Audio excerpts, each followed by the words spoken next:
Hoje o dia vai ser massa, galera. Meu nome é Ediel Siqueira e está entrando no seu feed nesse exato momento o Cuscuzcast, um podcast que tem como proposta falar sobre teologia, comportamento e cultura pop, com esse leve sotaque nordestino aqui, carregado, com gostinho de carne de charque, com gostinho de cuscuz, com gostinho de pé de moleque, com gostinho de cafezinho preto ao som de Luiz Gonzaga. E o tema dessa semana, velho, o tema dessa semana promete, velho. Mas antes da gente bater um papo sobre o tema desse episódio, eu queria mandar um recadinho para os nossos mantenedores, para os nossos patrocinadores, padrinhos, madrinhas, Clube do Cuscuz e outras cositas mais. Espera aí e já a gente começa o episódio.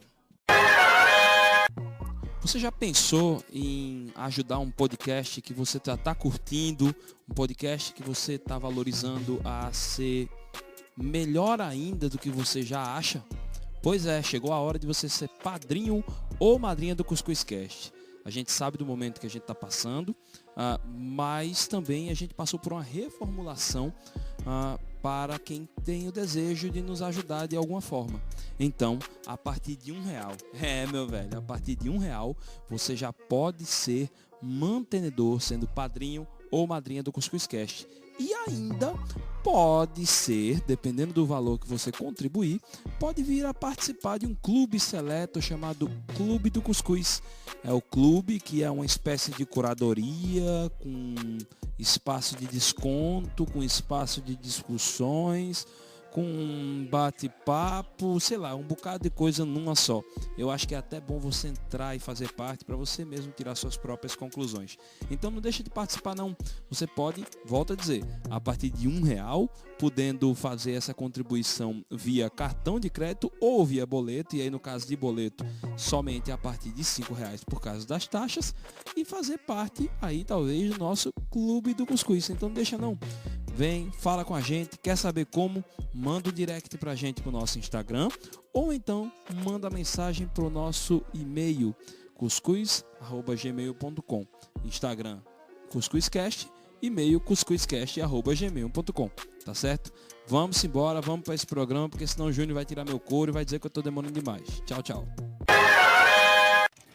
Bem, pessoal, tudo bom com vocês? Estamos iniciando o episódio do número 56 do nosso Cuscuzcast e encerrando o nosso programa falando sobre a reforma ou as reformadoras na França, né? O título que a gente colocou da série Mulheres da Reforma foram as francesas.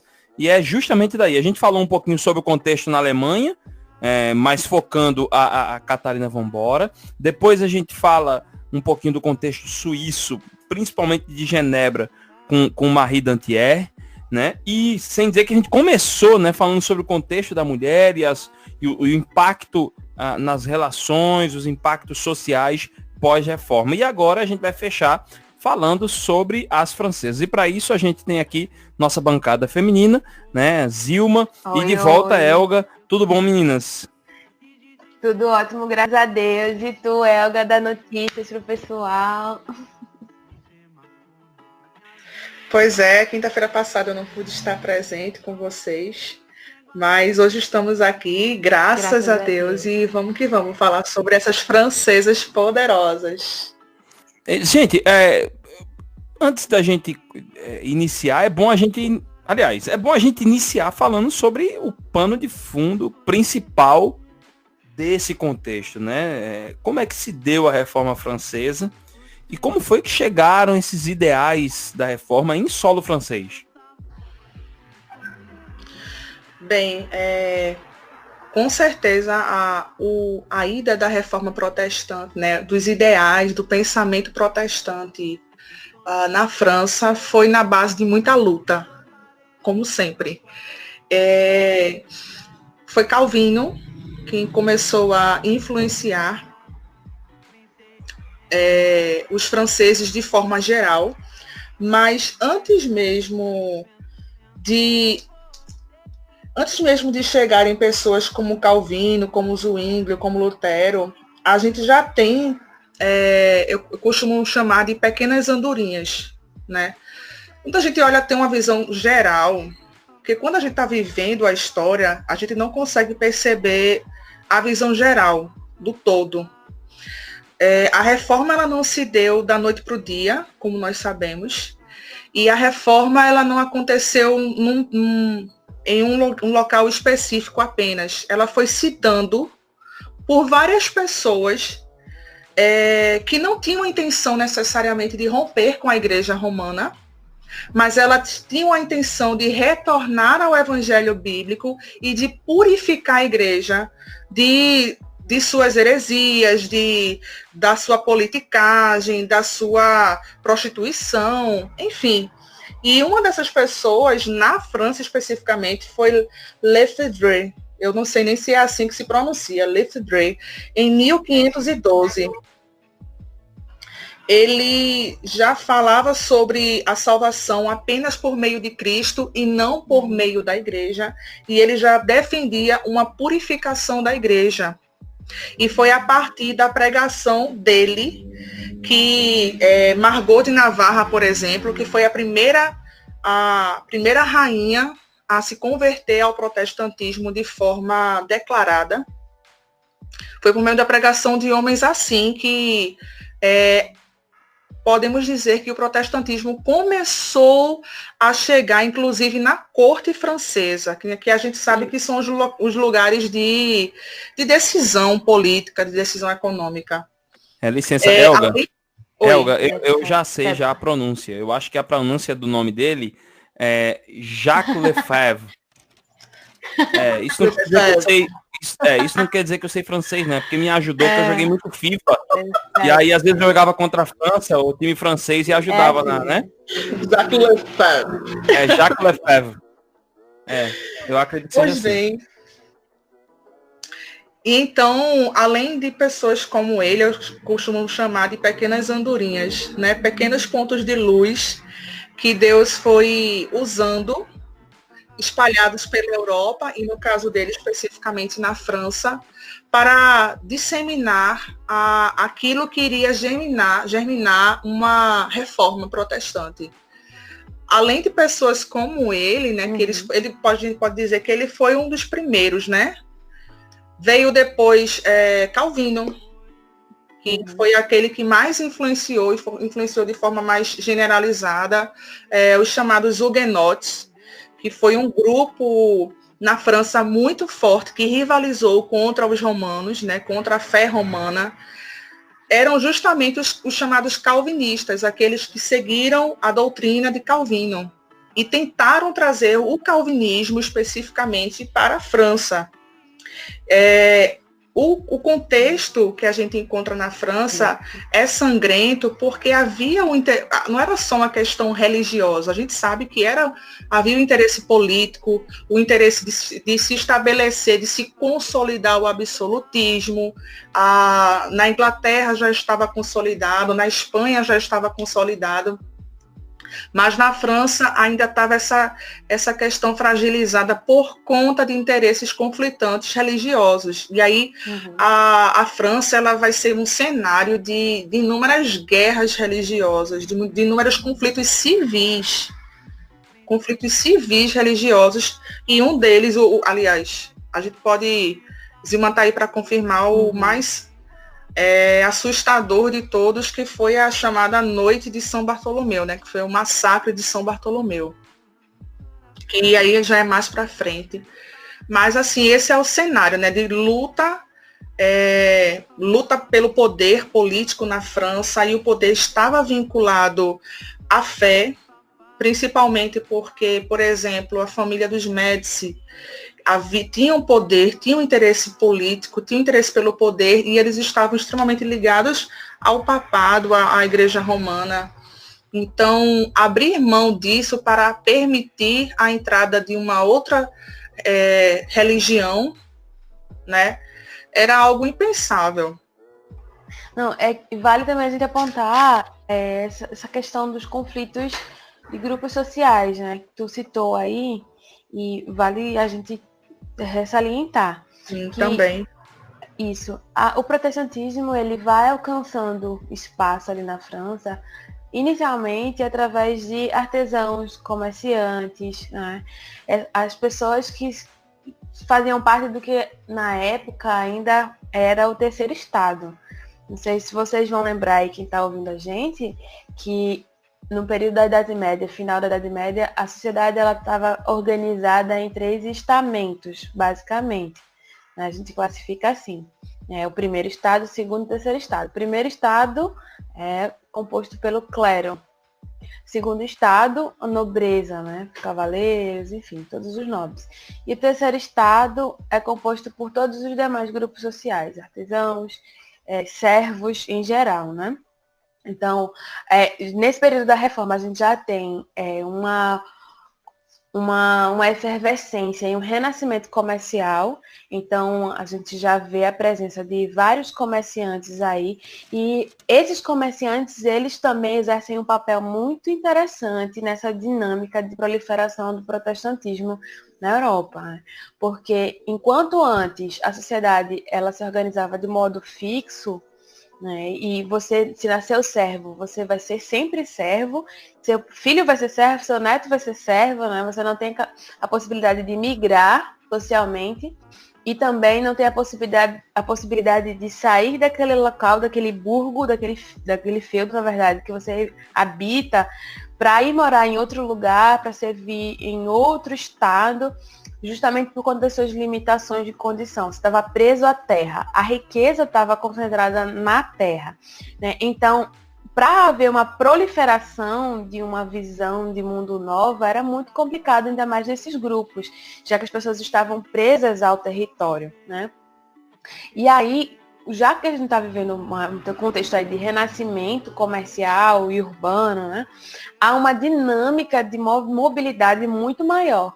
E nessa dinâmica de mobilidade, comerciantes que vão e vêm, negociantes que vão e vêm de vários territórios da Europa, eles acabam servindo como mensageiros mesmo de proliferação dessa visão de mundo. Então, de livros, de textos, de ideias, de posicionamentos. Então, nessa dinâmica, a gente consegue perceber como isso vai se alastrando, não somente entre a França, mas de outros países da Europa também.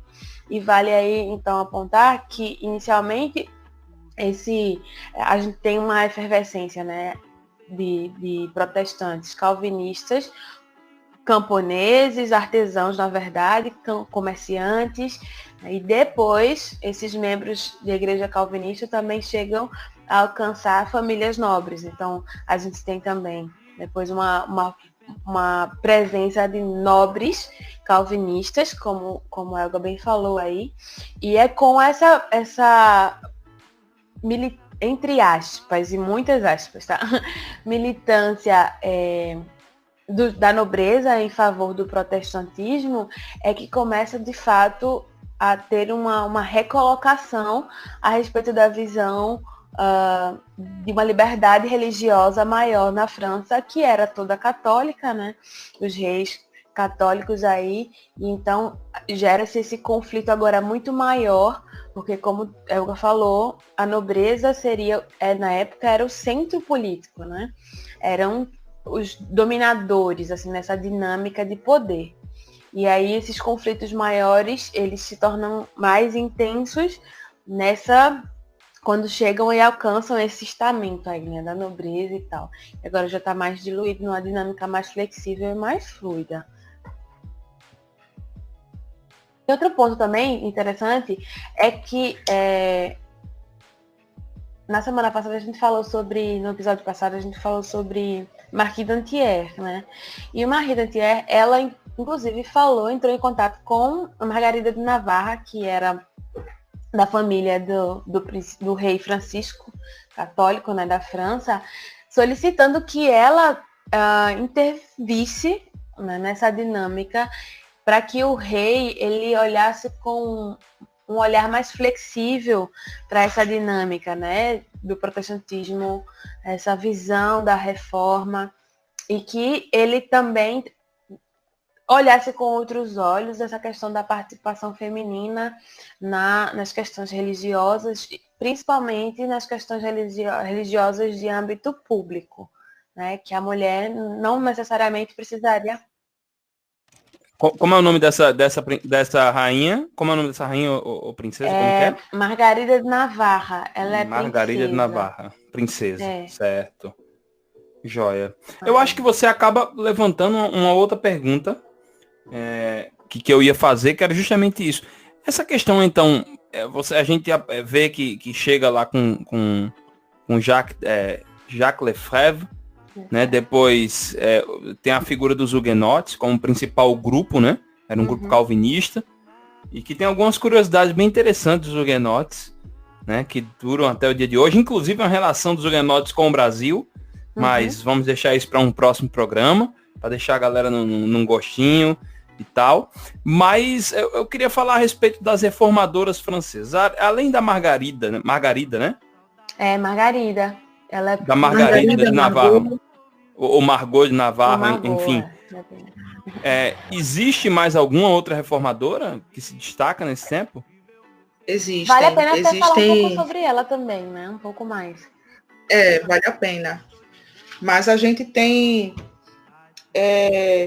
a Margot de Navarra, a Jeanne d'Ambré de Navarra, a filha dela, no caso, Charlotte de Mornay, Philippine de Luns, Charlotte de Bon, princesa de Orange, e Louise de Coligny,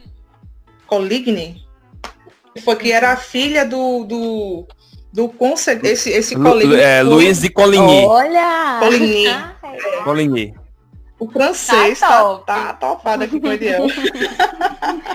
Todo trabalhado no francês. Gente, olha, eu não sei falar francês. Eu tô dizendo pra vocês, o que me ajuda é o FIFA. É jogar FIFA, me ajuda. Eu digo pra vocês, olha, joguem FIFA que vocês ficam poliglota de tabela. Essa princesa de Orange também, inclusive, era filha... Como é que é o nome? Coligny? Que você falou? Coligny. Esse foi um conselheiro do rei Carlos, inclusive, que foi o principal motivo da Catarina de Médici tentar se levantar contra os huguenotes na noite de São Sebastião. Então, foi na tentativa e conseguiu, infelizmente, matar esse homem, que foi um grande homem na luta huguenote e era pai de Louise de Coligny. Mas a gente vai chegar lá ainda. É interessante porque está tudo muito entrelaçado, sabe? Como o Zima bem colocou, vai desde pessoas da nobreza, como a rainha de Navarra, né, a Margot de Navarra, até pessoas simples. O calvinismo, vamos usar o protestantismo, né? O protestantismo, ele abarcou, saiu alcançando pessoas de várias esferas sociais. Até porque o cristianismo, de fato, ele é democrático, ele veio para todos.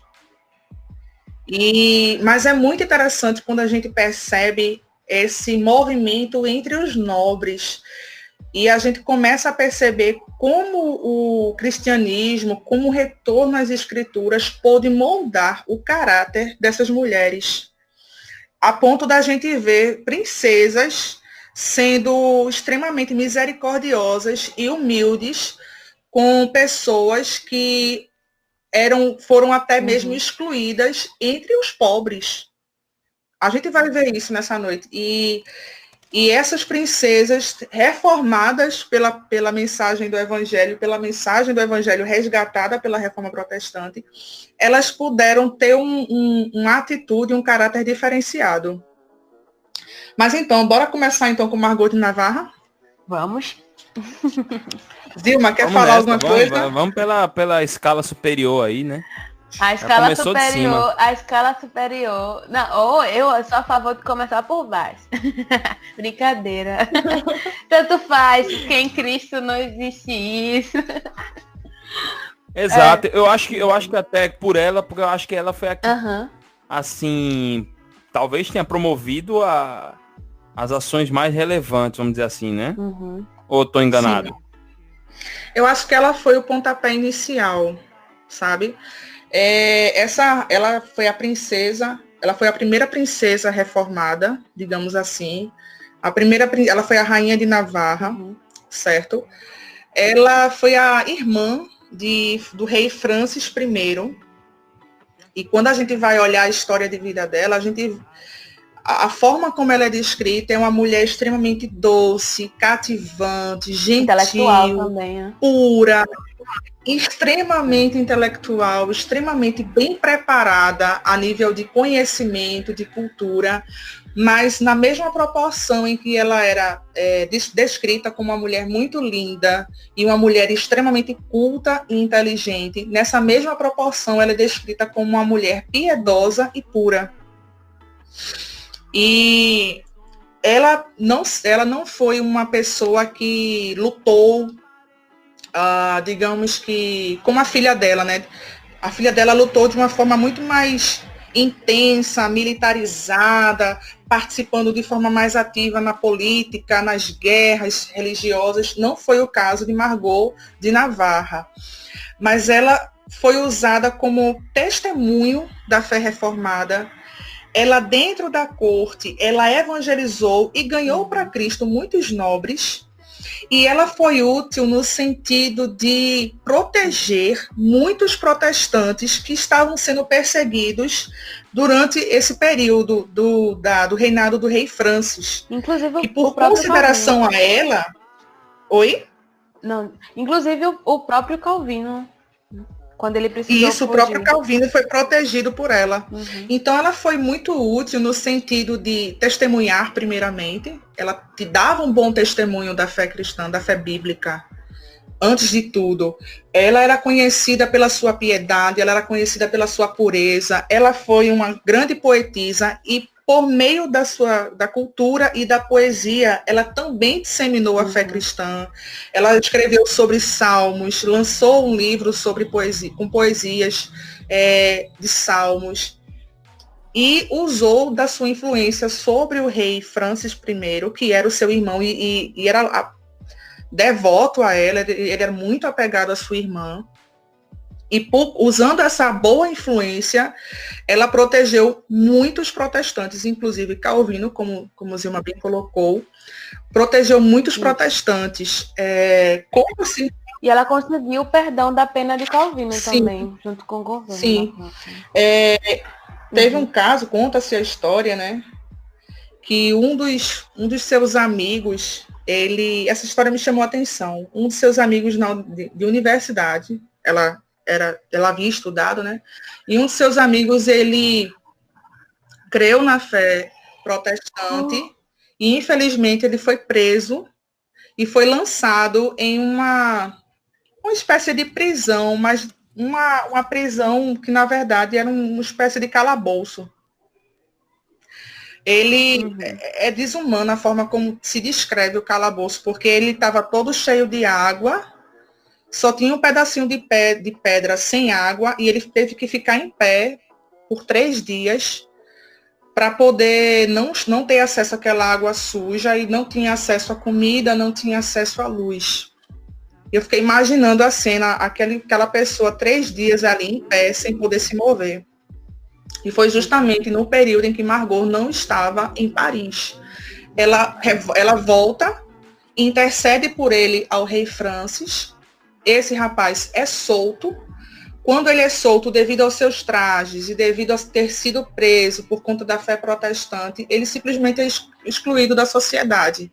Então ele vai até os portões do palácio, né, os portões da corte, e fica ali para chamar a atenção da rainha Margot, da princesa Margot. E aí ele manda um recado para ela. Essa cena me lembrou muito Rainha Esther, Mordecai. Eita, cara, verdade. Ele então manda um recado para ela, avisando: olha, eu tô aqui, eu tô precisando de comida, porque ninguém quis me acolher, ninguém quis me atender, todos me viraram as costas. E ela prontamente, do jeito que ele estava, nos trajes que ele estava, com certeza ele estava muito sujo, e do jeito que ele estava. Ela o manda chamar para a sala do trono, lá, em todo o seu esplendor, né, de corte francesa. Caramba. E ela não apenas... Quando a gente imagina essa cena, a gente imagina o quê? Que ela estava sentada ali, né, na sua posição de irmã do rei, como princesa, né, e ele adentra a sala. Na verdade, não. Ela vai até ele, ao lado dele, começa a apresentar ele para os nobres que estavam presentes, para deixar bem claro, ele é meu amigo, ele é meu protegido, respeitem-o. Manda, então, que ele dá ordens para darem banho nele, para vesti-lo, para alimentá-lo, e ali ele passa a ser protegido por ela. Então, eu achei essa atitude um ato de extrema nobreza de espírito. Sabe? Sim, sem dúvida. Parece cena de filme, gente. Sim. Parece cena de filme, porque a gente pensa em Idade Média, né? Esse período de absolutismo. Rapaz, é quase impensado uma história dessa. A gente só acredita porque está escrito, né? Que isso pode ter acontecido. Outra coisa também é que eu não sei se vocês notam que a Margarida Navarro, ela está sempre saindo da sua zona de conforto. O evangelho transforma ela de um jeito que faz ela estar sempre saindo da zona de conforto. E isso, para mim, é muito importante para os dias atuais. A gente, às vezes, fica na zona de conforto por muito menos e não quer sair, né?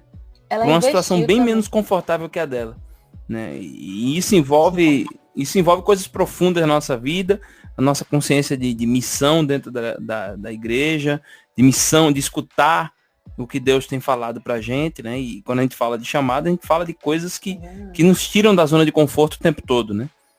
Então, eu acho que isso é muito importante a gente ficar atento para isso.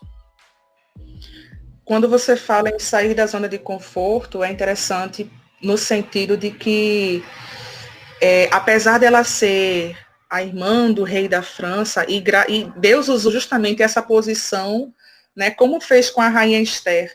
Deus usou a posição dela para defender os seus, para difundir o protestantismo, para lançar um livro de poesia, que na verdade eram salmos, eram cânticos a Deus, que puderam, por meio da poesia, evangelizar as pessoas tiveram acesso, porque em nenhum momento ela pregou purgatório, em nenhum momento nas suas poesias ela pregou a oração aos santos, ela apenas falou da redenção por meio de Cristo.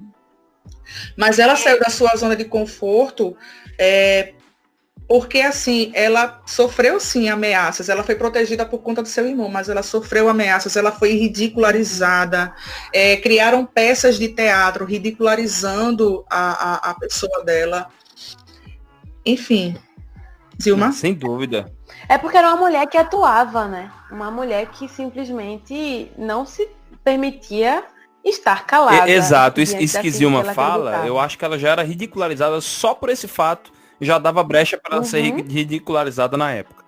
Aí vai vir questões de fé, enfim, né? Isso.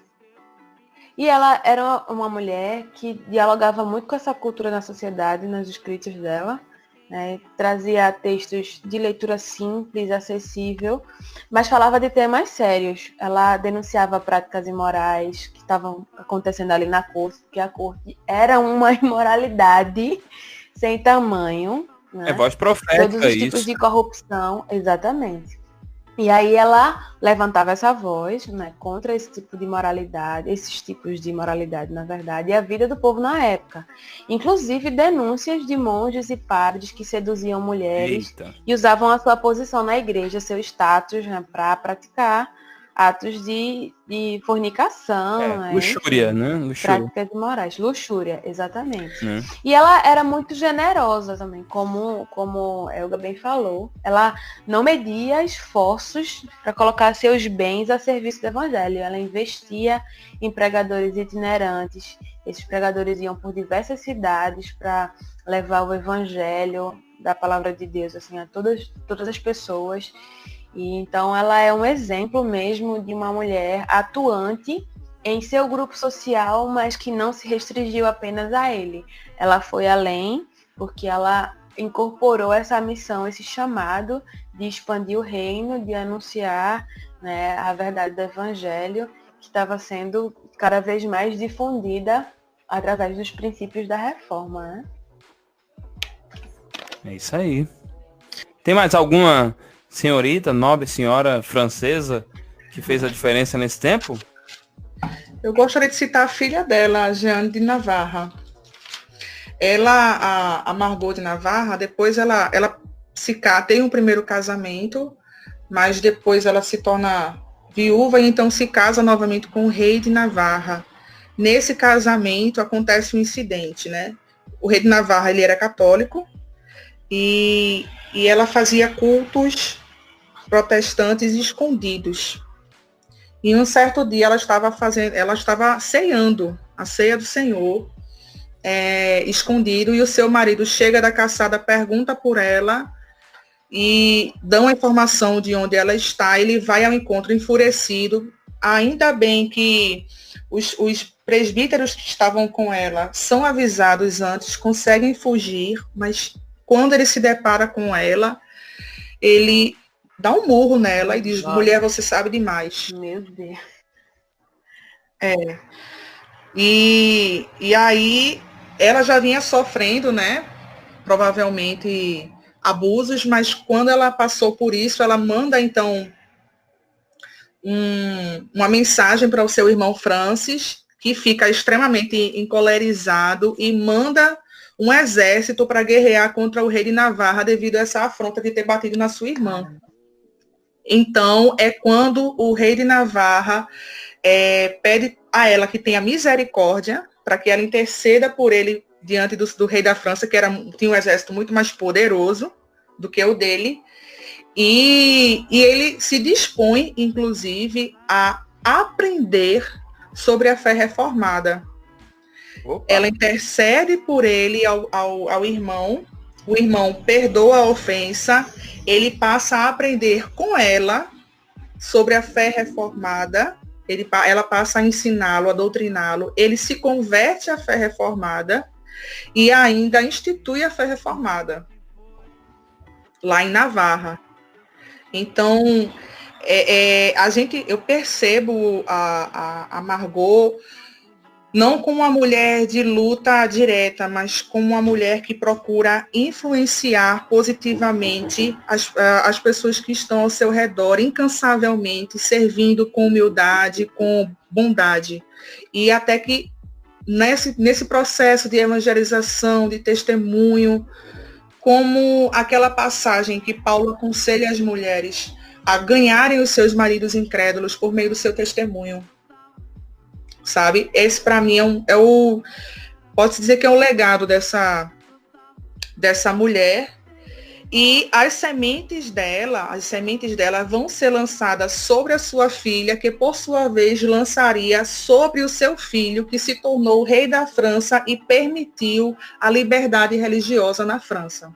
Então a gente vê como as coisas elas não precisam necessariamente acontecer de forma repentina. Vamos fazer uma grande revolução e as coisas vão mudar da água para o vinho. Nem sempre é assim. Mas Deus ele vai promovendo ao longo do tempo pessoas chaves em todas as esferas sociais que vão disseminando a fé cristã, a fé protestante, até se conquistarem espaços e grandes decisões políticas em benefício do seu povo. Então, exatamente, concordo totalmente. A Margarida de Navarra, eu vou puxar lá, ela fez um trabalho sensacional de bastidores e às vezes na nossa sociedade a gente tá achando que relevância está na linha de frente do negócio. E às vezes Deus está convidando você para ser bastidores. E se a gente for olhar o nosso papel diante do evangelho, a gente sempre vai ser coadjuvante. Porque o ator principal da história do mundo é Jesus, né?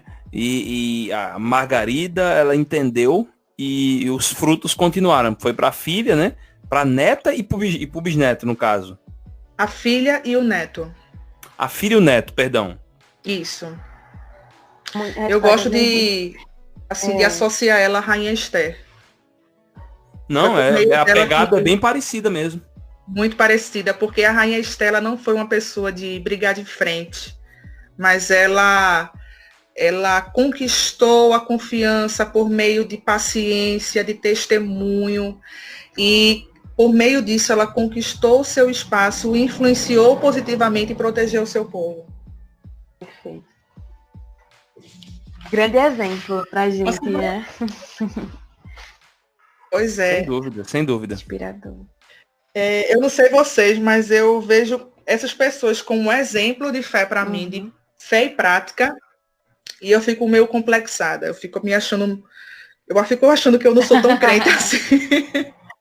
Quando eu vejo o testemunhos desses homens e dessas mulheres de Deus e como a fé dessas pessoas era firme, mas como essa fé firme ela era proveniente, né? Ela era consequência de uma fé muito bem fundamentada na Bíblia. O conhecimento que as pessoas tinham de Deus é muito empolgante, porque a gente vê que do mesmo jeito que a gente conversa sobre um filme, sobre uma série, sobre futebol ou sobre política hoje, nesse contexto de reforma protestante, as pessoas conversavam com todo o gás sobre Deus, sobre as escrituras, sobre aquilo que elas vinham descobrindo da mensagem do evangelho e como isso queimava dentro das pessoas e elas conversavam sobre isso, era o prazer delas. E isso fez com que essas pessoas fossem crescendo no conhecimento de Deus, sabe? Não precisava ser alguém, a gente está falando de uma pessoa muito bem instruída a nível cultural, a nível intelectual, mas a gente não precisa ir tão longe. A gente via pessoas, como a Zilma bem colocou, o evangelho ele chegou de baixo, né? Ele chegou por meio de pessoas comuns, de comerciantes comuns, o povão mesmo. E a gente tem acesso a pessoas, a gente tem acesso a escritos de pessoas comuns, que quando você vai ver a profissão de fé, eram profissões de fé extremamente bem embasadas teologicamente, biblicamente, que dá show e muita gente formada em teologia às vezes. Foi o que aconteceu na história de Catarina Zell, né? Que é um exemplo de uma reformadora francesa também, mas que é de um grupo social inferior, se a gente for olhar a hierarquia social. Catarina Schultz, ela era filha de um carpinteiro, um marceneiro na época, e ele fazia parte do conselho da cidade, lá em Estrasburgo, na França também. Ela aprendeu a ler e escrever quando não tinha escolas públicas ainda, mas com professores, né, aqui e ali, tutores e tal. E muito cedo ela leu a Bíblia e tinha muitas perguntas, muitos questionamentos sobre vida religiosa e sempre procurou conhecer e compreender mais. Ela não chegou a ir para um convento, como vários outros exemplos que a gente analisou aí ao longo desses episódios, né? Mas ela se casou com um cara que era sacerdote e que, por conta desse casamento, ele foi expulso, foi excomungado da igreja, porque não era permitido de modo algum, como todo mundo já sabe.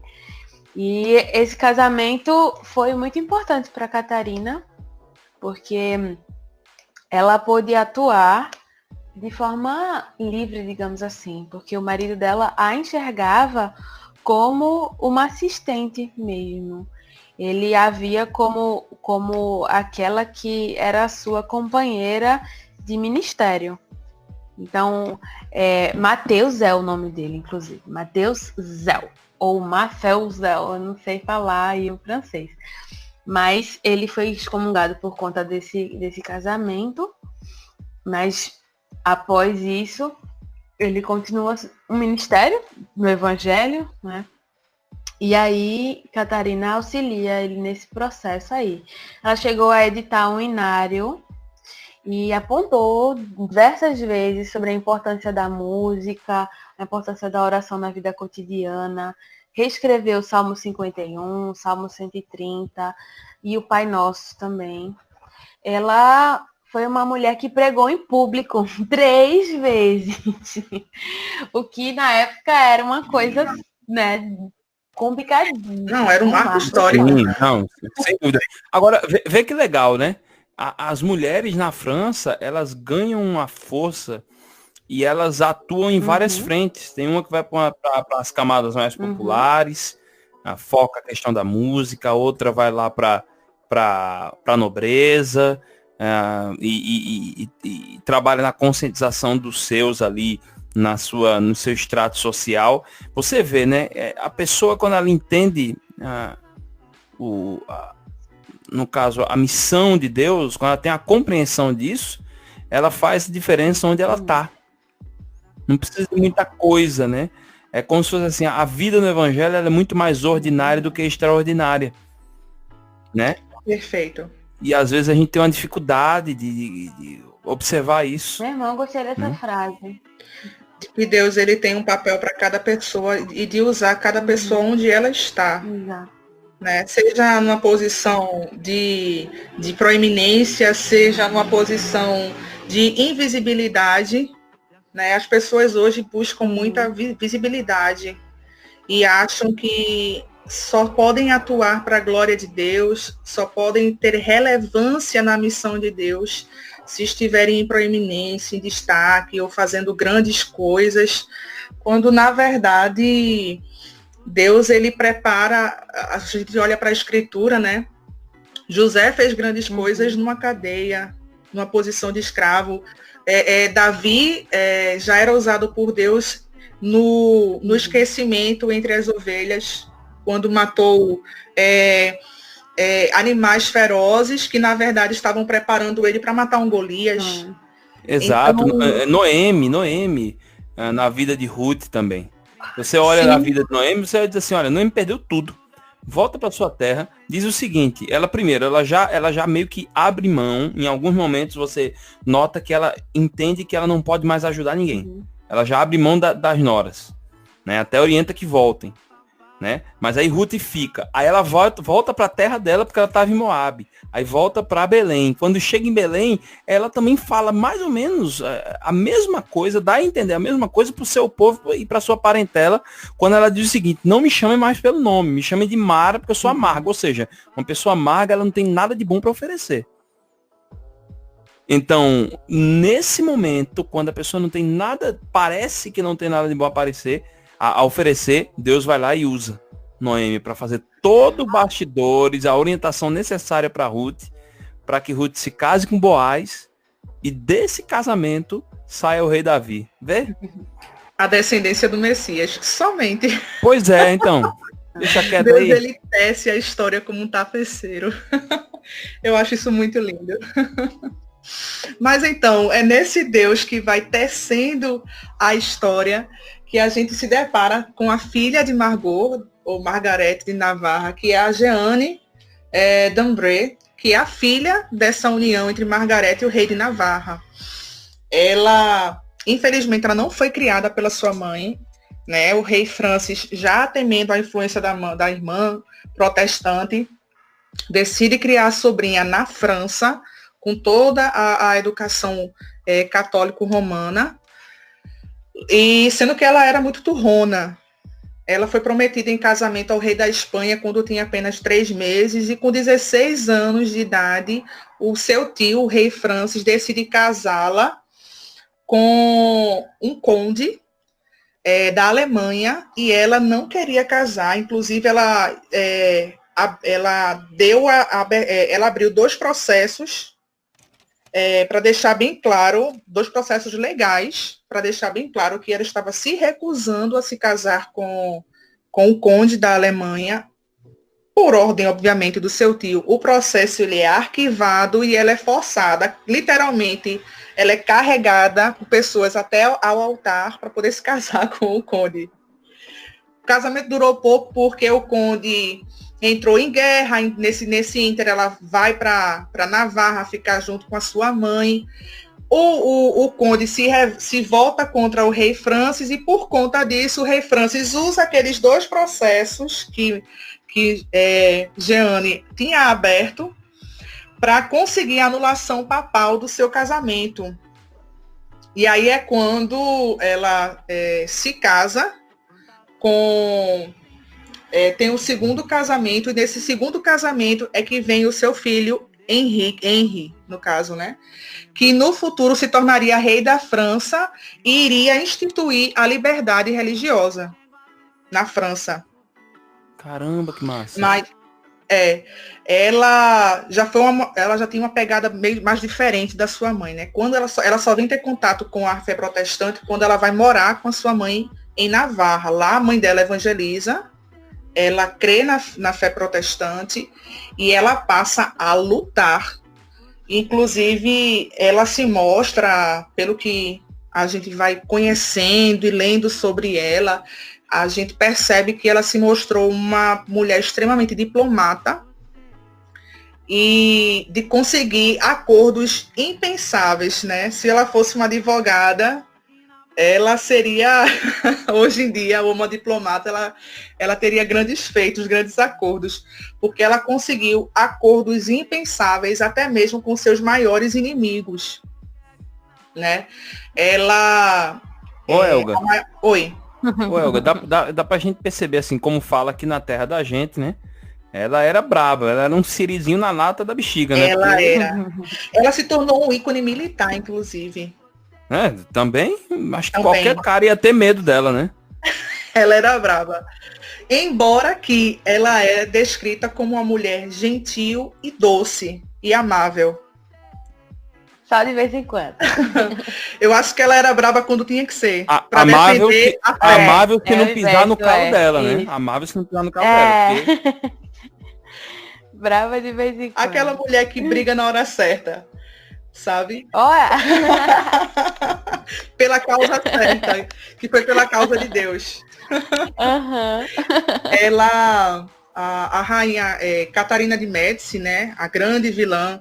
Tem até uma série, tem filmes contando sobre os Médici, tem uma série na Netflix falando sobre os Médici. E aí tem a famosa... É a série Os Borgias.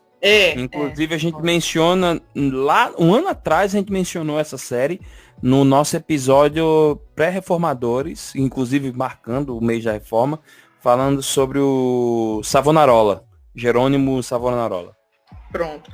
Essa Catarina de Médici, ela foi uma Jezabel do século XV. e ela foi inimiga, assim, ferrenha de Janete, inclusive se tornou amante do seu marido, que por influência dela, de Catarina, ele volta à fé católica romana e se volta, inclusive, contra a Jeanne, a ponto de tentar contra a sua vida. Jeanne, ela passou pela morte inúmeras vezes, entre fugas e mais fugas.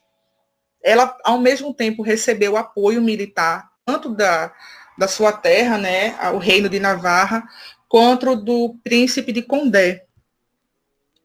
E eu acho interessante o momento entre as inúmeras lutas. Ela apoiou muitas vezes lutas que não tocavam nela de forma direta, mas indiretamente tocaria nela. Por exemplo, a guerra civil entre huguenotes e católicos na França. Não tinha nada a ver com o Reino de Navarra, mas ela apoia porque ela sabia que se os huguenotes conseguissem expressão política na França, isso iria beneficiar o Reino de Navarra, porque o Reino de Navarra já era declaradamente protestante, oficialmente protestante.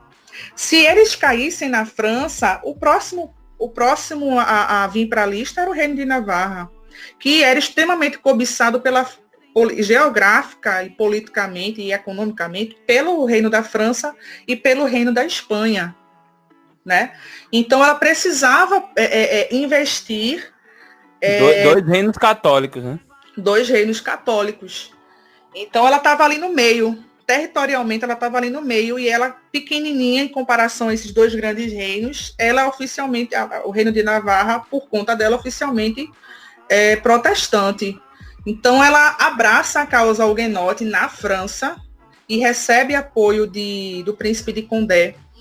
E é interessante que em uma dessas guerras, infelizmente, aliás, antes disso, chega um momento em que ela vai com o seu filho, Henri de Navarra, vai com o seu filho nessa reunião dos huguenotes, onde estava o príncipe de Condé, que era uma persona militar, Ele era um verdadeiro ícone militar para os guerreiros huguenotes. E lá é coisa de filme, gente. Eu fico um pouco empolgada. E lá ele chega quando eles chegam, ela chega com o seu filho era o príncipe herdeiro, né? Então o príncipe de Condé se levanta para que o príncipe o filho dela tome assento na liderança. E aí ela diz que não, que ele continuasse nessa posição de liderança da revolta huguenote, para que a glória de Deus o nome do filho dela não tomasse o brilho da glória de Deus naquela guerra. Ou seja, ela queria que o nome de Deus fosse glorificado e não o nome do seu filho.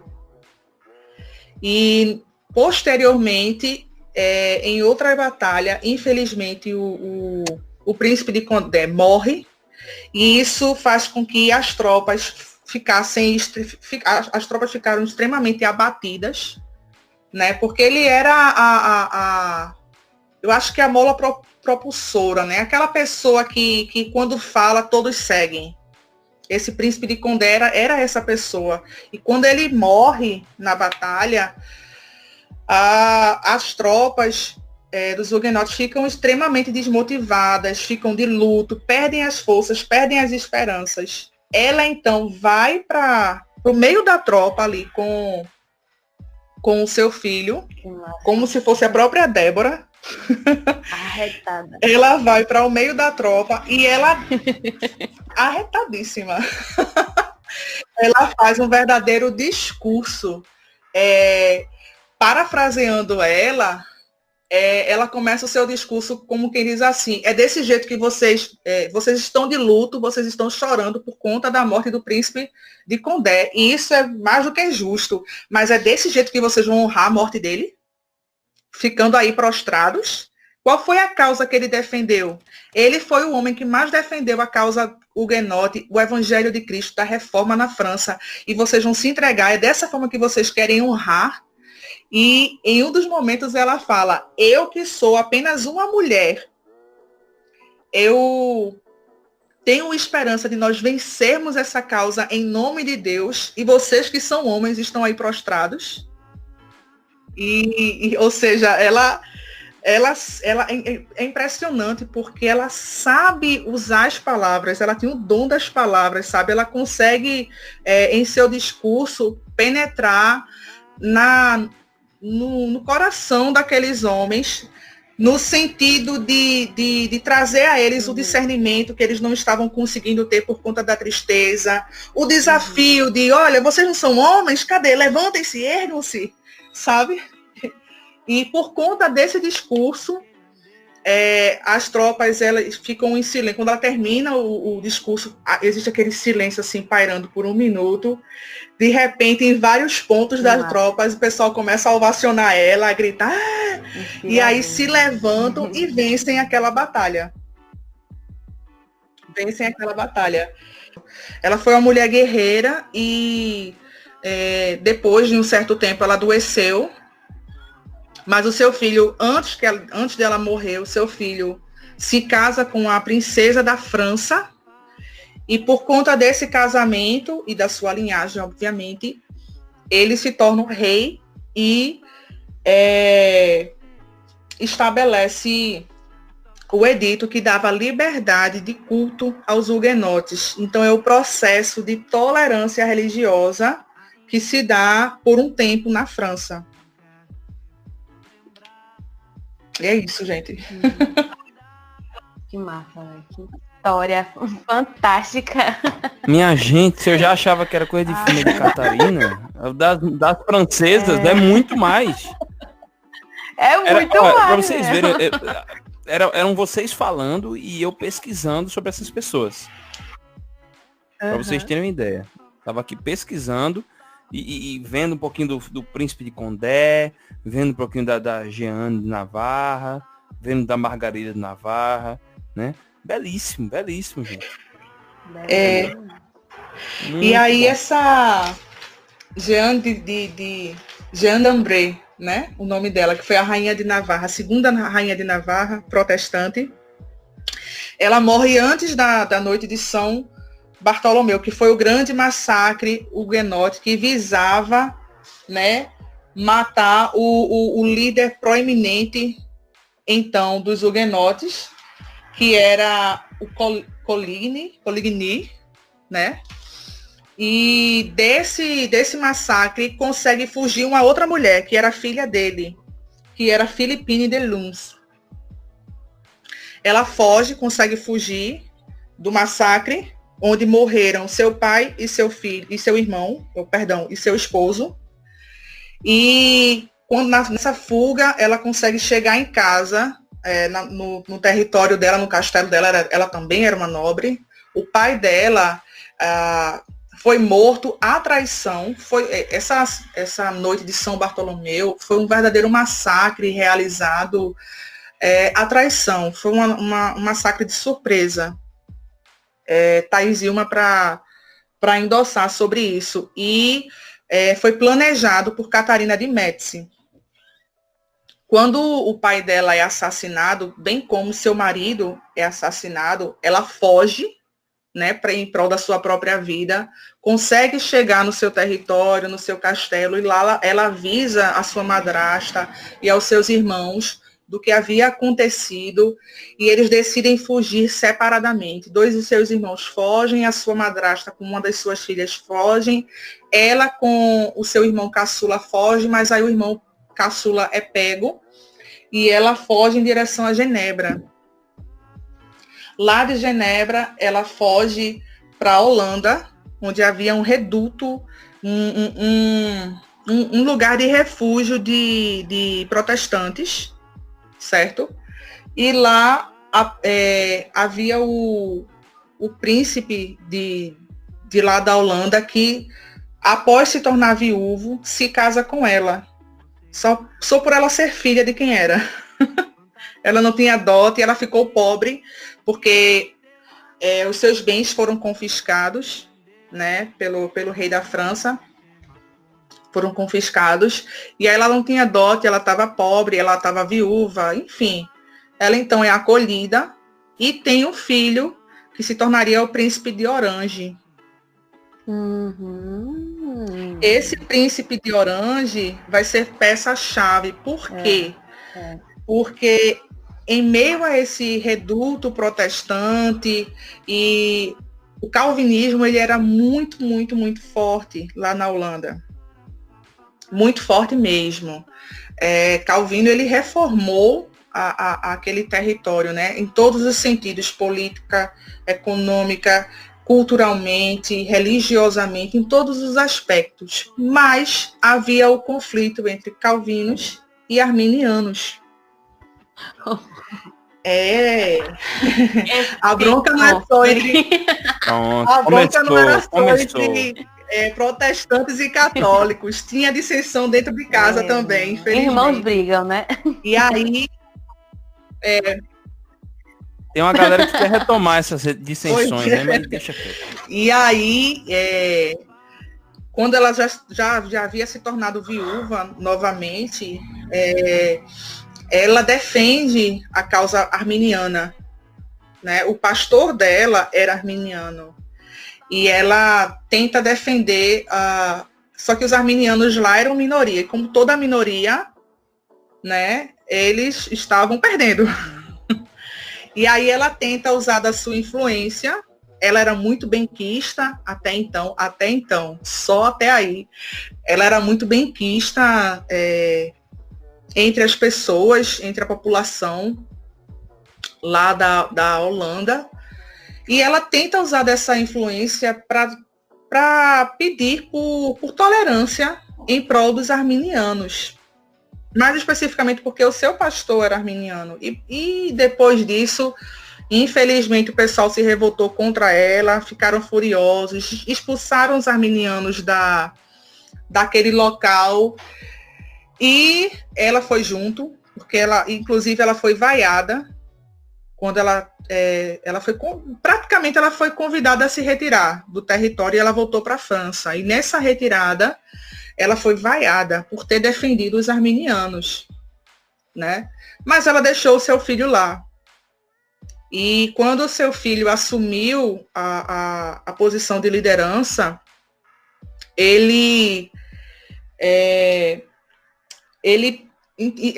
instituiu a tolerância religiosa, de maneira que os arminianos puderam voltar para os seus territórios, para as suas casas, para os seus bens e suas posses, e puderam conviver, eu não sei especificamente, mas puderam conviver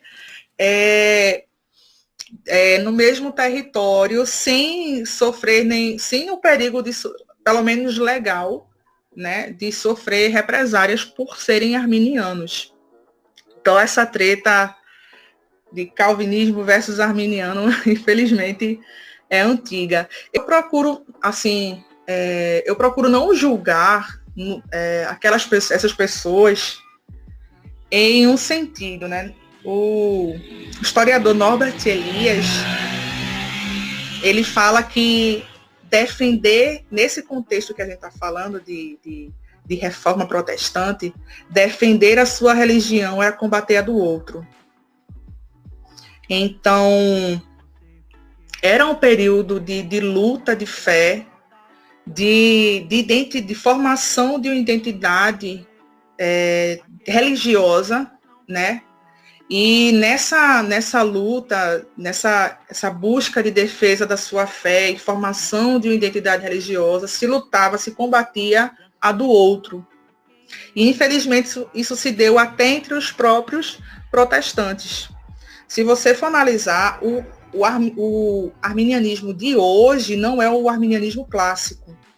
Se você for ver o arminianismo clássico, ele praticamente não diverge em nada do calvinismo.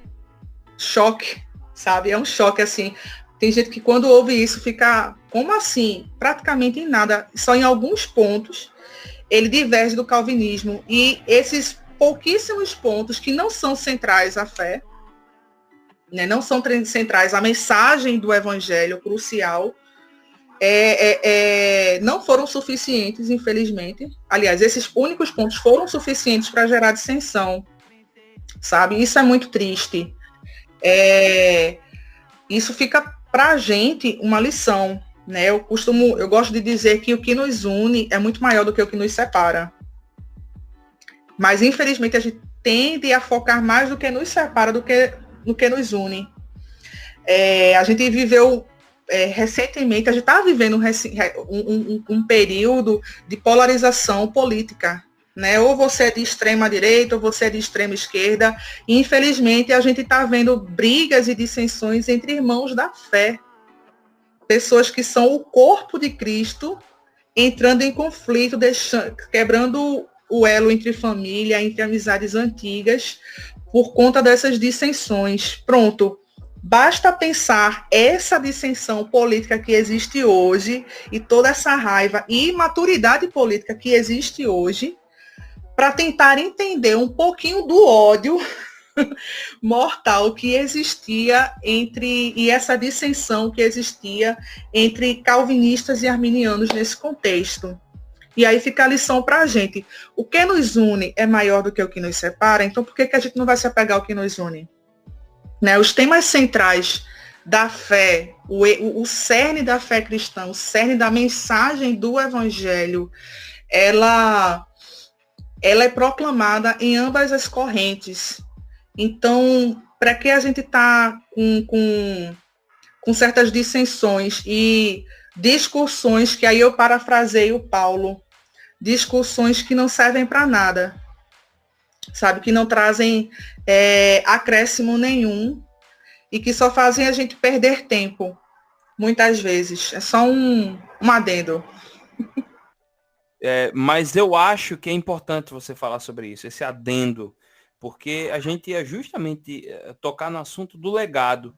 E eu acho que no decorrer de todo esse episódio, a gente teve a oportunidade de observar e de comentar sobre o legado que essas mulheres foram deixando, né? Essas mulheres que atuaram aí a partir da França, do Reino de Navarra, né? E que foi muito importante e que são lições que a gente tira no dia de hoje, essa simplicidade, a piedade, né? Evitar essa questão, lembrar do que nos une é maior do que o que nos, vamos dizer assim, nos divide, Entendeu? Então são coisas que são importantíssimas serem discutidas, né? Serem debatidas, serem conversadas sobre. Eu quero aproveitar agora aqui, antes de fazer os agradecimentos, eu queria perguntar para vocês dicas culturais. Quais são agora, assim, quais são as dicas que vocês gostariam de dar para o pessoal que está ouvindo a gente? Algum material, algum filme, série, livro, enfim. Fica aí por conta de vocês.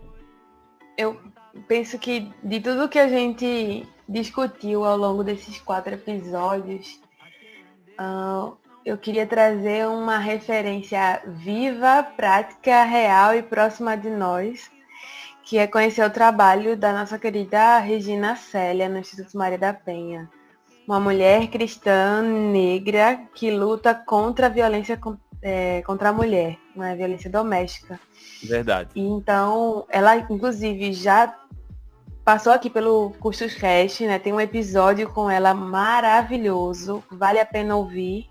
Em breve também outras situações acontecerão, né, Ediel, por aí. Espero que a gente tenha novamente esse prazer de ouvi-la. Estamos tentando.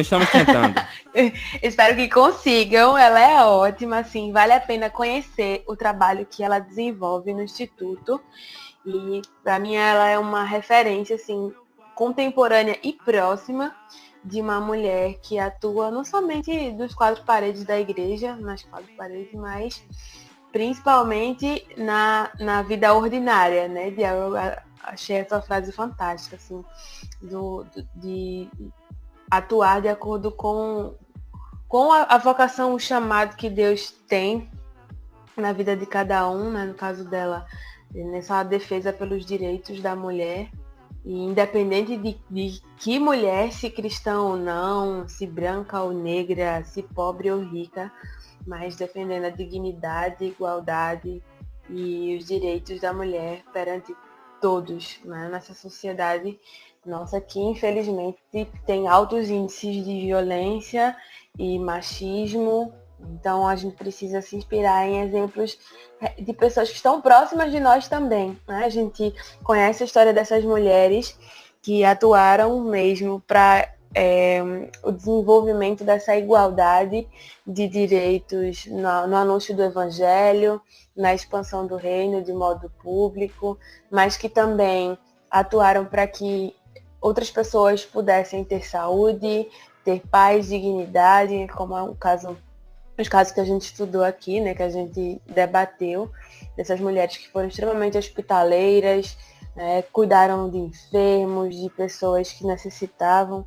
Então a gente se inspira nesses exemplos do passado, mas a gente também tem ótimos exemplos no presente, pelos quais a gente pode se inspirar e se engajar de alguma forma em alguma causa para o reino em serviço das pessoas, né, que são todos imagem e semelhança de Deus, embora corrompidos, né? Todos nós. Exatamente. Olha, para quem quer saber desse episódio com a Regina Célia, que Zilma indicou, é o episódio número 25, tá lá no nosso feed, para falar sobre violência contra a mulher. Foi um bate-papo muito massa. Eu gostaria de indicar um livro. Na verdade, eu quero indicar 2 livros que falam sobre reforma protestante, quem aí se interessar. É a Reforma Protestante, História, Teologia e Desafios, de Ricardo Bitum. É um livro fininho, fácil leitura. E um livro que é bem legal de se ler, são 2 volumes, que é a História Ilustrada do Cristianismo, a Era dos Mártires, até a Era dos Sonhos Frustrados, de Justus Gonzalez. E tem o 2º volume também, que chega até depois da Reforma Protestante. É bem legal. Mas especificamente sobre a mulher, já que a gente está falando sobre mulheres, não necessariamente, esse livro não fala das mulheres da Reforma Protestante, esse livro fala de feminilidade radical. A fé feminina em um mundo feminista. Carolyn McCoy, né? Muito bom. Isso, ela mesma. É um livro surpreendente. Ele fala um pouco sobre a história do feminismo, mas ele também fala sobre as histórias pessoais, né, as biografias das mulheres que são verdadeiras assim, personas dentro do movimento feminista. e apresenta as suas contradições entre o discurso e a prática, as suas ironias. Esse livro ele fala sobre as fases do feminismo, né, que são vários movimentos que acontecem, que na verdade o movimento que se tem hoje não é necessariamente o que pensavam as mulheres do primeiro e da segunda geração. E depois ela vem com uma proposta bíblica. Ela vem argumentando biblicamente, apresentando questões sobre o feminismo e o que a Bíblia tem a dizer sobre. É muito interessante para a reflexão da mulherada.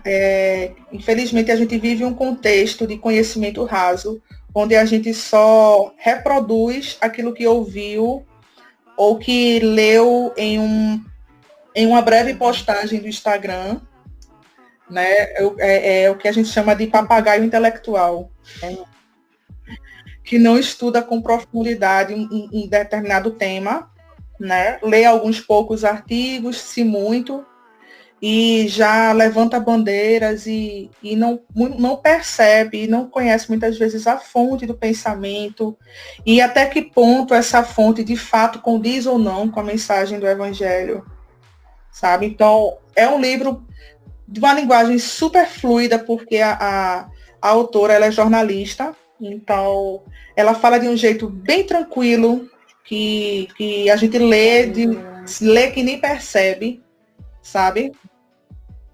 E é uma leitura que faz a gente refletir e conhecer um pouco mais da história do feminismo e ter um olhar mais crítico e mais bíblico sobre isso.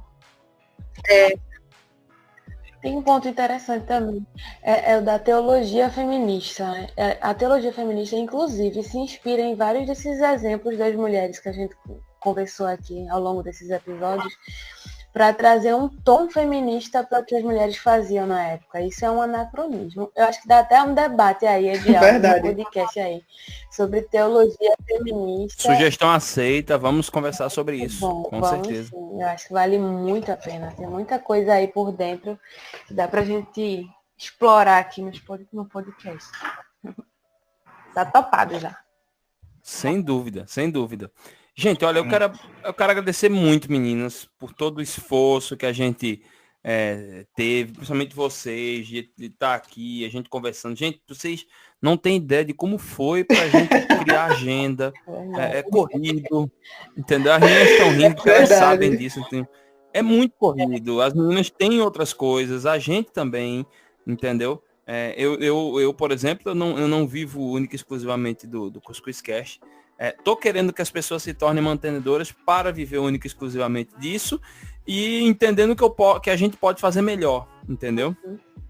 No nosso programa. Mas para isso você vai lá no apoia.se/CuscuzCast e você tem lá as oportunidades, tem até programa a partir de R$1, madrinha, né? Viu? Pra você ajudar R$1 por mês. Olha aí, ó. Tem uma madrinha aqui. Pois é. Pois é, gente. E olha, e vocês também têm vantagens em tornar-se madrinha, padrinho, mantenedores, enfim. O nome a gente nem definiu direito ainda. Ótimo. Mas vale muito a pena. É ótimo, né? Olha aí.